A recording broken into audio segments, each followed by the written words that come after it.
বিসমিল্লাহির রহমানির রহিম। আসসালামু আলাইকুম। কেমন আছেন আপনারা সবাই? আলহামদুলিল্লাহ, আমিও ভালো আছি। আজকে আপনাদের মাঝে আমি নিয়ে আসছি কাতল মাছ দিয়ে বেগুন দিয়ে ঝোলের তরকারি।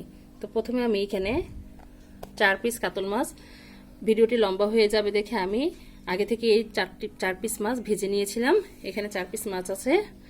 আর লাগবে এখানে বেগুন। এখানে আমি লম্বা বেগুনটা নিয়েছি, আপনারা চাইলে গোলটাও নিতে পারেন। আমি এরকমভাবে একটু কেটে নিয়েছি যেন মশলাটা এর মধ্যে সহজে ঢুকে যায়। এর মধ্যে সামান্য একটু হলুদের গুঁড়ো, সামান্য একটু লবণ দিয়ে এটাকে আমি ভালোভাবে মাখিয়ে নিয়েছি ভাজার জন্য। আর লাগবে এখানে লাল মরিচের গুঁড়ো, লাগবে হলুদের গুঁড়ো, লাগবে স্বাদ মতন লবণ, আর লাগবে এখানে আদা রসুন বাটা 1 চা চামচ পরিমাণ, আধা চামচ পরিমাণ জিরার গুঁড়ো, 1 চামচ পরিমাণ ধনিয়ার গুঁড়ো, পেঁয়াজ কুচি, আর লাগবে কাঁচামরিচ। তাহলে চলুন আমরা রান্নায় চলে যাই। এখন আমি চুলোর কাছে চলে আসছি। বিসমিল্লাহির রহমানির রহিম। এখানে আমি অল্প করে আগে তেলটা দিয়ে নিলাম।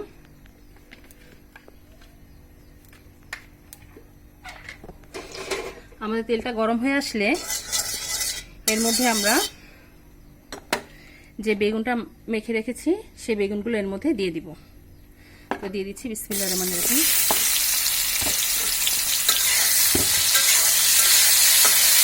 একটু হালকা করে এটাকে ভেজে নিতে হবে।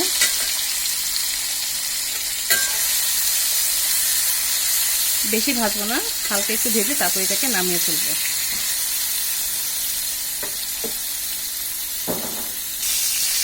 আমাদের বেগুনটা ভাজা হয়ে গিয়েছে, এখন আর বেশিক্ষণ ভাজবো না। এখন আমি এটাকে নামিয়ে ফেলবো।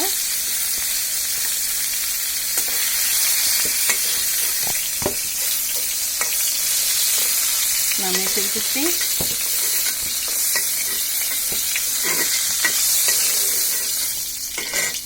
এখন আমি এর মধ্যে সামান্য পরিমাণ তেল দিয়ে দিব। এখন আমি পেঁয়াজ কুচিগুলো এর মধ্যে দিয়ে দেবো। বিসমিল্লাহির রহমানির রহিম। পেঁয়াজ বেশি ভাজার প্রয়োজন নেই, একটু নরম হয়ে আসছে তারপরে আমরা এর মধ্যে মশলাগুলো দিয়ে নেব। আমাদের পেঁয়াজটা প্রায় নরম হয়ে আসছে। এখন আমরা এর মধ্যে একটু পানি দিয়ে দিব।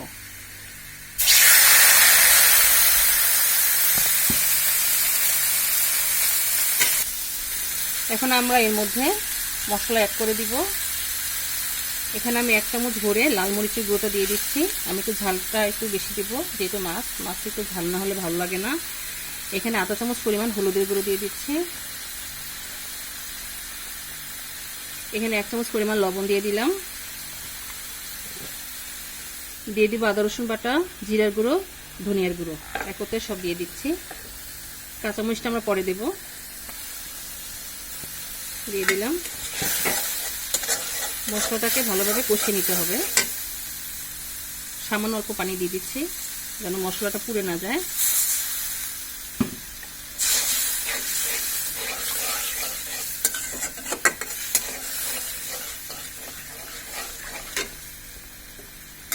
এখন আমরা মশলাটা প্রায় বলক চলে আসছে আমাদের। এখন আমরা যে বেগুনটা ভেজে রেখেছিলাম সেটা এর মধ্যে এখন দিয়ে হালকা একটু কষিয়ে নেব।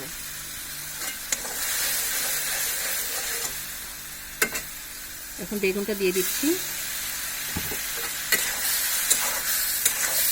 একটু হালকা করে কষিয়ে নেব এটাকে। তারপরে আমরা এর মধ্যে পানি দিয়ে দিব।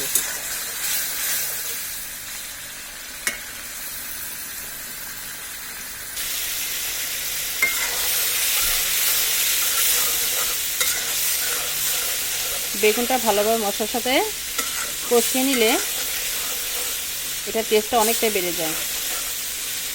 আপনারা চাইলে এর সাথে আলু দিতে পারেন, টমেটো দিতে পারেন। আমি শুধু বেগুন দিয়ে রান্না করে আপনাদেরকে দেখাচ্ছি। আমাদের বেগুনটি প্রায় কষানো হয়ে গিয়েছে। এখন আমি এর মধ্যে পানি দিয়ে দিব। পরিমাণ করতে পানি দিয়ে দিচ্ছি পরিমাণ করে, যেহেতু একটু মাখা মাখা রাখবো। এখন আর বেশি পানি দেব না। এখন আমরা এটাকে ঢেকে দেব। ঢেকে আমরা বলক আসা পর্যন্ত অপেক্ষা করি। এখন আমরা ঢাকনাটাকে খুলে দেখব আমাদের তরকারিটা বলক চলে আসছে কিনা। এই যে দেখুন, তরকারিটা প্রায় বলক চলে আসছে। একটু নাড়াচাড়া করে দিব। আমরা আর 5 মিনিট পরে এর মধ্যে মাছটা দিব। এখন দেব না মাছটি, বেগুনটি সামান্য একটু নরম হয়ে আসলে তারপরে মাছগুলো এর মধ্যে দিয়ে দিব। তাহলে আমরা আবার ঢেকে দিই, আর 5 মিনিট পর আবার ফিরে আসছি। আমরা 5 মিনিট পর ফিরে আসলাম। এখন ঢাকনাটা খুলে দিলাম। এখন আমাদের যে ভাজা মাছটুকু আছে, যেগুলো ভেজে রাখা মাছ, এগুলো এর মধ্যে দিয়ে দিচ্ছি। এখন এগুলো এর মধ্যে দিয়ে দিব, দিয়ে দিলাম। আর এখানে যে কিছু পরিমাণ কাঁচামরিচ রেখেছিলাম তাও এর মধ্যে দিয়ে দিচ্ছি। কারণ হালকা একটু নেড়ে দিব।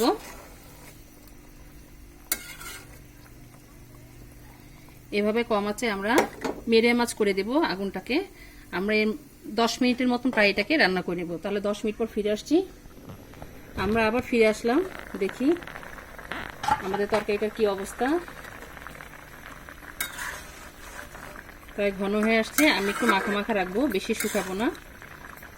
এই পর্যায়ে আমরা এটাকে নামিয়ে ফেলবো, যেহেতু নামানোর পরে বেগুন তরকারি যে কোনো তরকারি টেনে যায়। তো এখন আর চুলা রাখলাম না, চুলার জালটা বন্ধ করে দিই। তৈরি হয়ে গেল আমাদের মজাদার কাতল মাছ বেগুন দিয়ে ঝোলের রেসিপি।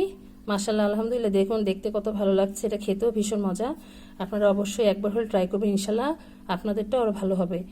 এই মাছের তরকারিটি সাদা ভাতের সাথে অনেকটাই মজা, আর সাদা রুটির সাথেও খাওয়া যাবে, সবভাবেই খাওয়া যাবে। আপনারা অবশ্যই একবার ট্রাই করবেন। আর আমার এই বেগুন আর মাছের রেসিপিটা আপনাদের কাছে কেমন লেগেছে আমাদেরকে অবশ্যই কমেন্ট করে জানাবেন। আর আমার জন্য দোয়া করবেন, আমি যেন আপনাদের মাঝে আরও নতুন নতুন রেসিপি নিয়ে আসতে পারি। তো আজ এই পর্যন্তই। আপনারা যে যেখানে আছেন ভালো থাকেন, সুস্থ থাকেন। আল্লাহ হাফেজ।